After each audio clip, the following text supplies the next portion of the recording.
Bismillahirrahmanirrahim.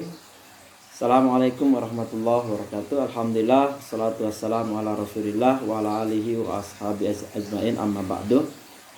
Anak sekalian yang dimuliakan oleh Allah subhanahu wa ta'ala, kita kembali bersilaturahim kembali dalam mata pelajaran pendidikan agama Islam setelah kita satu pekan kemarin masuk dalam tahapan pelaksanaan ujian tengah semester.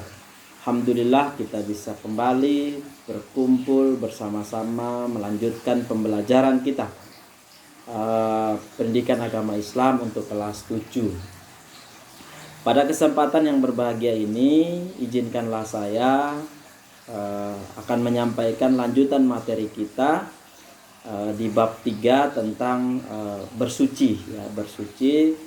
Dalam arti Islam itu adalah agama yang bersih, Islam itu agama yang suci, Islam itu agama yang sangat menitik beratkan pada nilai-nilai yang sifatnya kebaikan-kebaikan di dalamnya. Kita akan melanjutkan pembahasan kita tentang bab toharoh. Jadi kalau kemarin saya sudah sedikit menjelaskan tentang apa itu toharoh, kemudian hal-hal baik itu najis maupun hadas yang sudah kita pelajari sama-sama pekan kemarin. Alhamdulillah pada pagi hari ini kita akan melanjutkan materi kita tentang bagaimana cara bersih-bersih atau bagaimana cara toharoh. Nah, tata cara toharoh dari najis ini sudah saya jelaskan di pertemuan yang kemarin.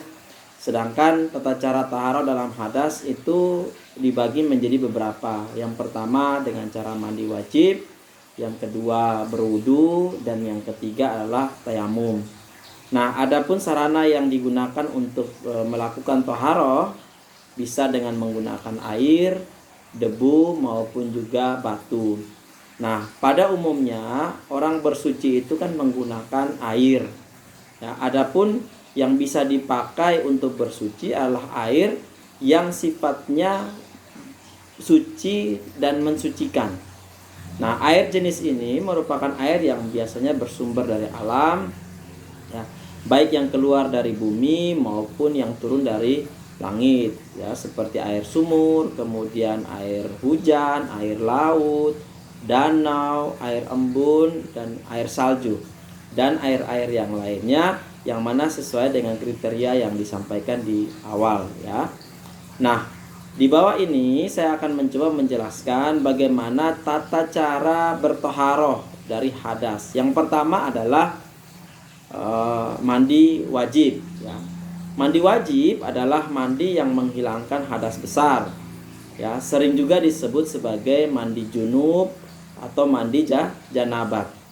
Nah, adapun tata cara pelaksanaan mandi wajib ini adalah yang pertama itu harus dengan niat, ya, niat untuk menghilangkan hadas besar. Jadi kalau bisa dilafazkan maka bacaannya nawaitul ghusla li raf'il hadathi akbar fardal lillahi ta'ala. Nah, kemudian kita berniatnya itu dengan cara saya niat mandi menghilangkan hadas besar karena Allah Ta'ala. Nah, kemudian yang kedua adalah menghilangkan najis apabila terdapat di badan kita seperti bekas tetesan darah, ya. Jadi kalau ada darah bagi perempuan yang haid ataupun mens ataupun juga yang lainnya, ya, itu cara menghilangkan najisnya itu dihilangkan terlebih dahulu, ya, dihilangkan atau dicuci bersih terlebih dahulu. Setelah itu baru melakukan mandi. Kemudian membasahi seluruh tubuh, ya. Jadi yang ketiga itu adalah membasahi seluruh tubuh mulai dari ujung rambut sampai ke ujung kaki. Nah, pada saat kita mandi wajib, kita juga disunahkan untuk membaca basmalah, mencuci kedua tangan sebelum dimasukkan ke dalam bejana atau tempat kita mandi tadi, tempat air, tempat tampungan air. Kemudian kita disunahkan untuk berwudu terlebih dahulu, kemudian mendahulukan yang kanan, ya, dari yang kiri, menggosok seluruh anggota tubuh kita sebagaimana yang ada di dalam tubuh kita yang harus kita bersihkan. Itu cara yang pertama ya, mensucikan diri kita bertaharoh dari hadas. Kemudian yang kedua adalah berwudu ya. Wudu adalah cara bersuci untuk menghilangkan hadas kecil. Nah, adapun tata cara pelaksanaan wudu ya. Yang pertama niat ya, nawaitu wudu lirafil hadasi asgori fardhu lillahi ta'ala. Saya niat wudu menghilangkan hadas kecil karena Allah ta'ala. Nah, kemudian disunahkan mencuci kedua telapak tangan. Ya, nanti kita lihat mencuci kedua telapak tangan, kemudian berkumur-kumur dan membersihkan lubang hidung. Itu hukumnya sunnah. Nah, kemudian membasuh muka. Ya, jadi muka ini dari mulai sini ya, ini muka ini namanya ya. Membasuh muka. Kemudian membasuh kedua telapak tangan sampai ke bagian siku. Kemudian mengusap kepala, ya, mengusap kepala. Nah, disunahkan membasuh telinga. Ini basuh telinga. Ya, kemudian membasuh kaki sampai mata kaki. Kemudian tertib dan berdoa setelah kita berwudu. Itu cara yang kedua dalam membersihkan hadas. Kemudian yang ketiga adalah tayamum.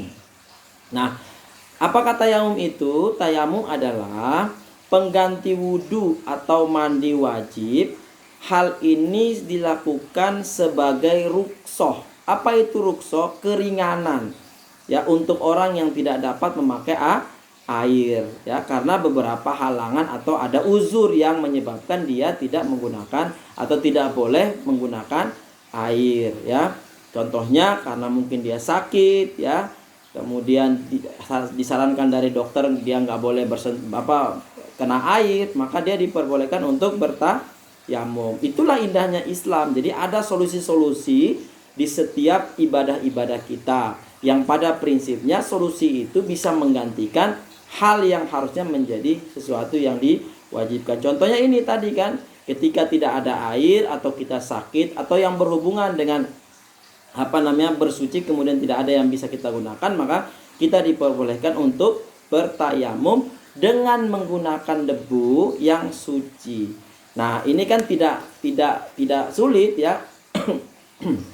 Nah, tayamum ini kita melakukannya dengan menggunakan debu yang suci. Nah, debu yang digunakan sebagai pengganti air. Apabila kita berada di dalam pesawat, maka bisa saja menggunakan kaca atau jok kursi yang ada di pesawat bisa kita gunakan untuk bertayamum. Bagaimana tata caranya?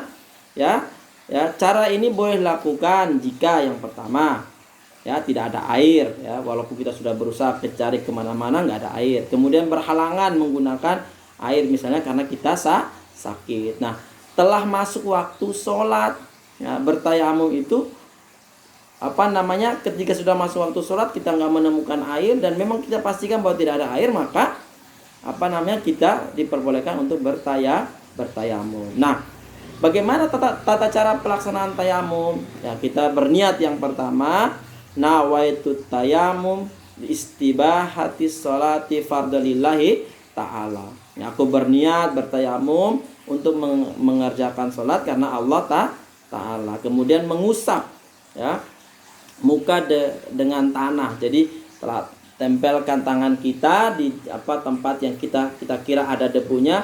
Kemudian kita usap ya, mengusap tangan hingga muka, kemudian hingga tangan ya.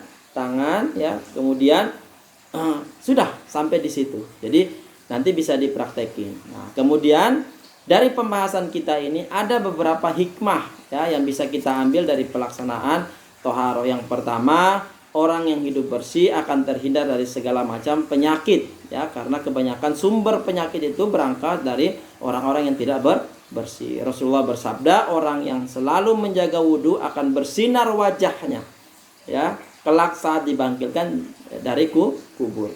Nah, kemudian dapat dijadikan sarana lebih mendekatkan diri kita kepada Allah Subhanahu wa taala.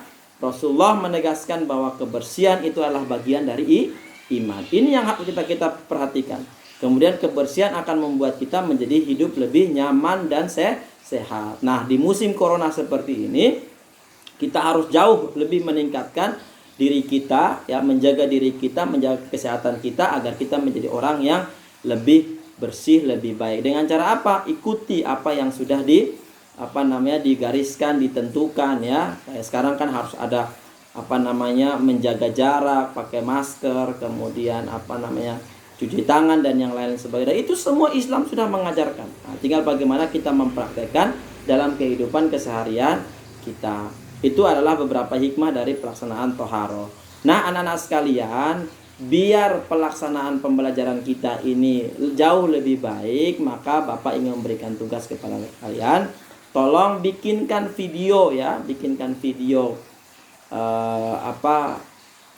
singkat, ya, bagaimana cara berwudu yang baik, kemudian bagaimana cara melakukan tayamum, ya, dua, ya, berwudu dan tayamum. Dibuatkan video singkatnya, ya, nanti dikirimkan ke